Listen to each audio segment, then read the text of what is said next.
O Império do Brasil, sob o comando de Dom Pedro II, parecia uma fortaleza. Foram quase 50 anos de um reinado que trouxe estabilidade, crescimento, uma imagem de prosperidade.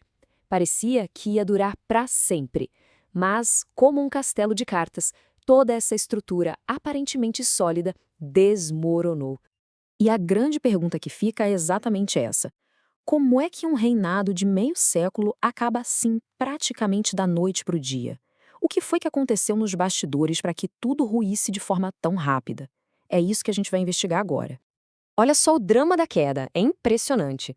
Em 1870, o Império estava no auge, estável, próspero, poderoso, tudo construído sobre a imensa riqueza do café e, claro, sobre a base da escravidão. Agora, avança menos de 20 anos no tempo. Em 1889, o cenário é completamente outro. O Império caiu, está desacreditado, e uma república foi proclamada no lugar. A virada foi radical e muito rápida. Para a gente conseguir entender essa queda, a gente precisa olhar para a base, para o alicerce do poder de Dom Pedro II. O império se sustentava, basicamente, em três grandes pilares. Eram três grupos que garantiam a estabilidade do trono. E foi justamente o enfraquecimento desses pilares que levou tudo por água abaixo. O primeiro pilar, talvez o mais forte, a elite agrária. A gente está falando dos grandes fazendeiros de café, os barões do café.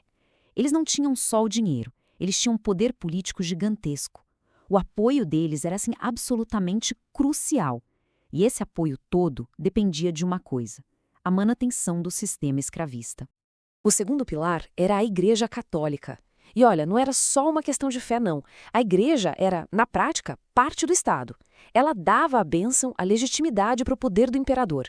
Era a autoridade moral que ajudava a manter a ordem social e a lealdade do povo à coroa. E, por fim, o terceiro pilar: os militares. O exército era o braço armado do império. A função deles era defender as fronteiras e, claro, garantir a estabilidade interna. Era o pilar da força, o garantidor da ordem. Com esses três pilares firmes, o império parecia mesmo inabalável.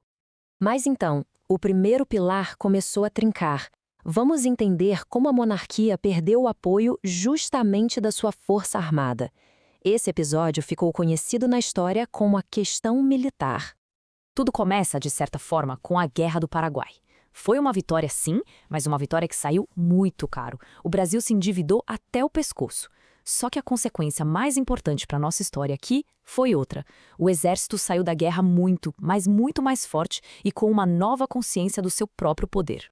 E isso nos leva direto para a tal da questão militar. Pensa num cabo de guerra. De um lado, você tinha um exército vitorioso, se sentindo poderoso, mais politizado e querendo participar das decisões do país. Do outro, uma monarquia que queria manter os militares longe da política, no lugar de sempre. Esse atrito, claro, era uma bomba relógio. E a lista de reclamações dos militares era grande, viu? Eles se sentiam desprestigiados, os salários eram baixos e eles viam com muita frustração a corrupção que rolava solta na política. E para completar o cenário, novas ideias, como o republicanismo e o positivismo, começaram a ganhar muita força dentro dos quartéis, mostrando que existia sim uma alternativa à monarquia. Ok, o pilar militar a gente já viu, estava bem abalado. Agora vamos para o segundo, que também começou a balançar: a Igreja. O conflito entre o imperador e a fé católica ficou conhecido como a questão religiosa. O centro de tudo aqui era uma disputa por controle. Por causa de umas regras chamadas padroado e beneplácito, o imperador tinha um poder enorme sobre a igreja no Brasil. Ele podia, por exemplo, nomear bispos e até barrar ordens vindas do Papa. Só que a igreja cada vez mais queria ter sua própria autonomia sem a interferência do Estado. Era uma briga de poder inevitável. E essa briga foi longe demais. Chegou num ponto chocante. O imperador mandou prender 2 bispos brasileiros. E o crime deles foi terem obedecido ao Papa em vez de obedecerem ao imperador. Essa atitude foi um escândalo, foi vista como um ataque direto à igreja e, claro, abalou profundamente o pilar religioso que sustentava o trono. Então vamos recapitular. 2 pilares já estavam por um fio. Faltava o golpe final, o golpe de misericórdia. E ele veio justamente do pilar que parecia ser o mais sólido de todos, a elite agrária. A causa dessa ruptura definitiva? A abolição da escravatura. A abolição não foi uma coisa que aconteceu de repente. Foi um processo bem lento, gradual, como dá para ver aqui. Cada uma dessas leis, desde o fim do tráfico de escravizados até a lei do ventre livre, aumentava a tensão e a ansiedade dos fazendeiros. Eles viam a base da sua riqueza e da sua mão de obra sendo ameaçada pouco a pouco. Então, em 1888 veio a Lei Áurea, abolição total e imediata da escravidão. E a pergunta que os fazendeiros se faziam era: e a nossa indenização? Sabe quanto eles receberam pela perda do que eles consideravam sua propriedade? Esse número aí.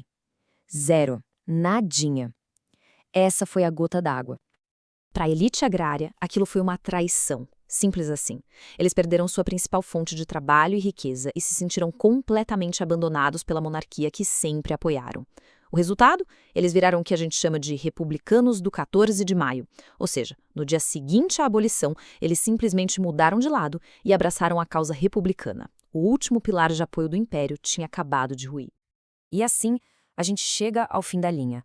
Uma monarquia sem o apoio do exército, sem o apoio da igreja e, o mais importante, sem o apoio da elite econômica. O império de Dom Pedro II ainda estava de pé, mas era uma casca oca. Não tinha mais nenhuma fundação para segurá-lo. O processo todo da queda pode ser resumido em 3 passos bem simples. Primeiro, a perda de apoio. A monarquia conseguiu a proeza de brigar com seus 3 principais aliados. Segundo, o golpe. Sem ter ninguém para defender o trono, os militares simplesmente foram lá e derrubaram o governo em 15 de novembro de 1889. Foi fácil. E terceiro, o início de uma nova era, com o Marechal Deodoro da Fonseca proclamando a República. E isso tudo deixa a gente com uma reflexão final, né? A monarquia caiu porque os seus pilares de sustentação desmoronaram. Mas a pergunta que não quer calar é: a fundação dessa nova república que nasceu era de fato mais estável? Ou o Brasil só trocou um conjunto de problemas por outro,